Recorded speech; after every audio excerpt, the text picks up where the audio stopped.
right, and last speaker before the panel discussion is Kathryn Alcantar. She received a bachelor's in civil and environmental engineering from UC Berkeley, then got a dual master's in public health and public administration in environmental health science and policy at Columbia, and is now the California Policy Director for the Center for Environmental Health, as well as the Campaign Director for Californians for a Healthy and Green Economy, which is really nice because the acronym spells change. Kathryn, thank you for coming.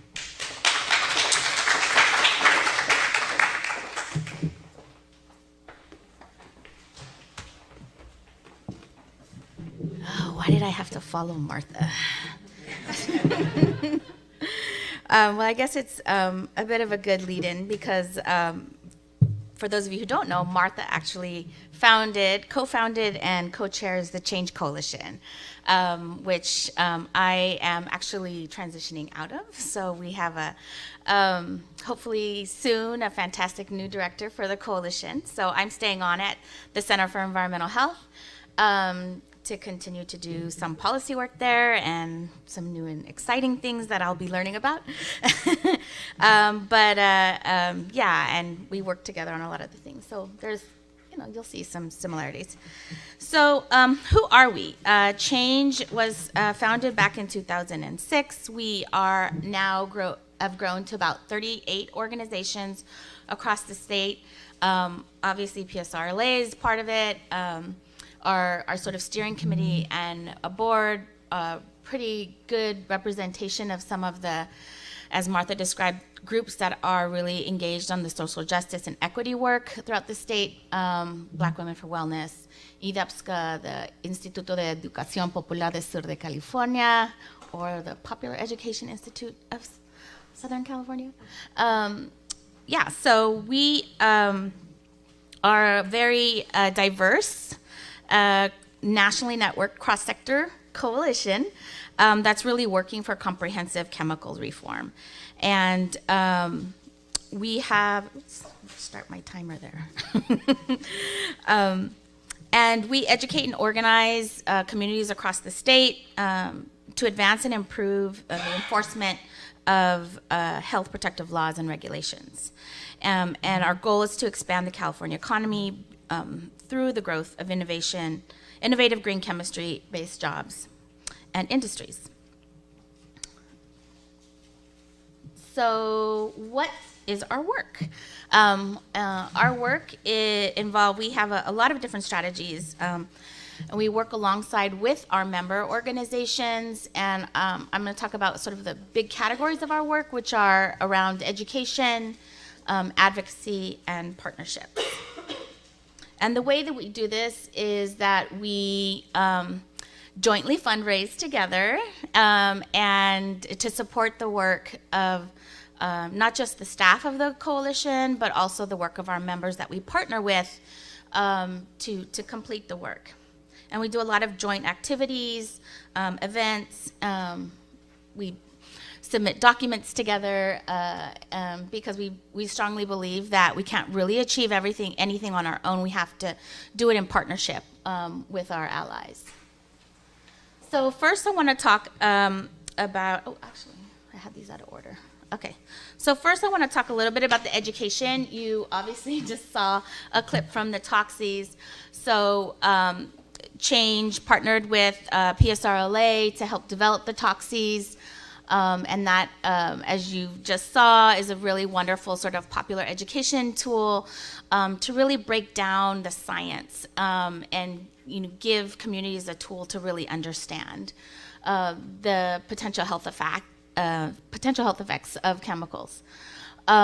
We've also developed trainings both for our members and for their members. So we've done things like developed a green cleaning trainings, both in English and Spanish. We offer skill development tools for our members, like communications trainings, or even some specific trainings for specific members. Like we just held in January, an educational training around the reproductive health harms for women of steel.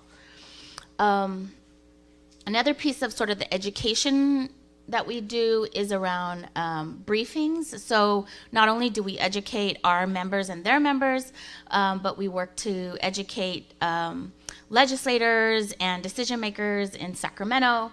So we've done a number of different hearings and briefings over the years, including briefings for the Women's Caucus to better understand toxic chemicals, and as well as for legislators and their staff to understand just kind of where we are post-TSCA, what it did, what it didn't do, where the gaps are, what California's role is now moving forward.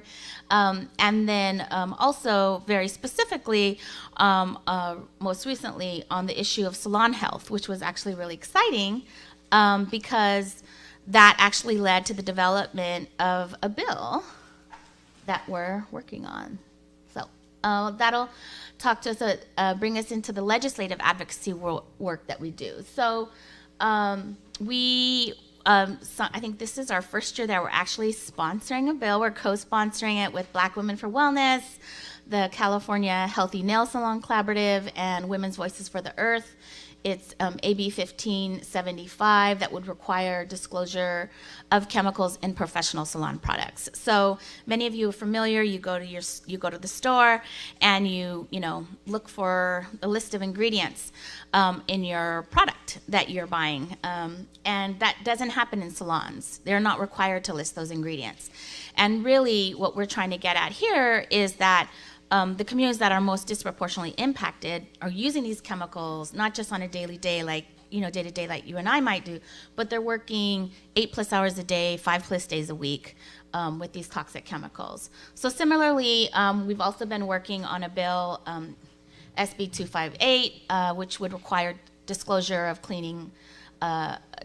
chemicals in cleaning products.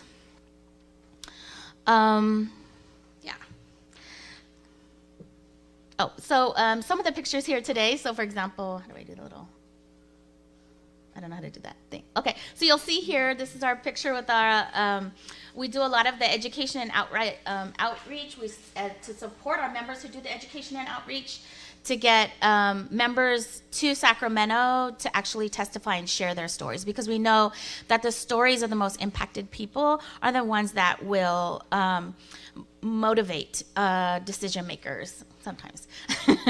So this is a picture of us with Assemblymember Kalra, who's authoring the salon products bill. This is a member of the IDEPSCA who was there testifying on Senator Lara's bill. And this is, we also do sort of lobbying days in general. So that's a picture of us at a lobby day that we did a couple years ago. Education. So we also do work on what we call like regulatory advocacy. So I know that, a lot of people today have talked about alternatives assessment, for example. Well, in California, we did sort of a bill-by-bill approach, and legislators finally called uncle and said, you know what, we can't be making decisions to ban chemicals on a chemical-by-chemical basis. We really need to establish a program within Department of Toxic Substances Control that really evaluates and promotes the development of safer alternatives. And so they created the Safer Consumer Products Program, and Change was very active in really making sure that that program held true to its intention. And we had to work bat to bat with industry, who was obviously bad industry players who were trying to make it do the least possible. So that's an example of some of the work that we do. Another thing, as I mentioned, we work on comments collaboratively. So you can imagine with an organization of 38, we have a very variety of sets of skill sets. We've got environmental justice communities, reproductive justice communities, worker advocates. We've got health impacted communities, environmental and environmental health organizations. And so we have a lot of different, skills and access to skills. And so we will, sometimes collaborate on providing those joint comments that, again, if we're all kind of saying the same thing, it can have a stronger impact at the state level. So the other things we do are, partnerships. So we do testing. Sometimes we'll ask our members to go out and purchase testing. Other members, for example, Center for Environmental Health, they actually do the testing of the products to identify what potential toxic chemicals are. We sometimes work collaboratively on reports.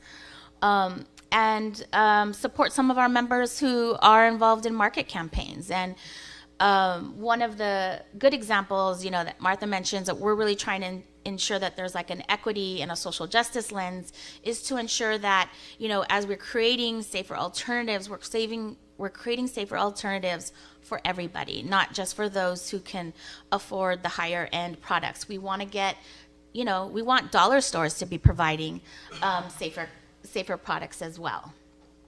And then finally, we will sometimes build alliances. So this bottom picture here is a picture of a collaboration we did with CEJA, the California Environmental Justice Alliance, where we collaborated on bills, and we did a joint legislative advocacy day. So one of the questions that was posed to us is, how do we continue to reduce toxics and exposure to toxics in the age of Trump?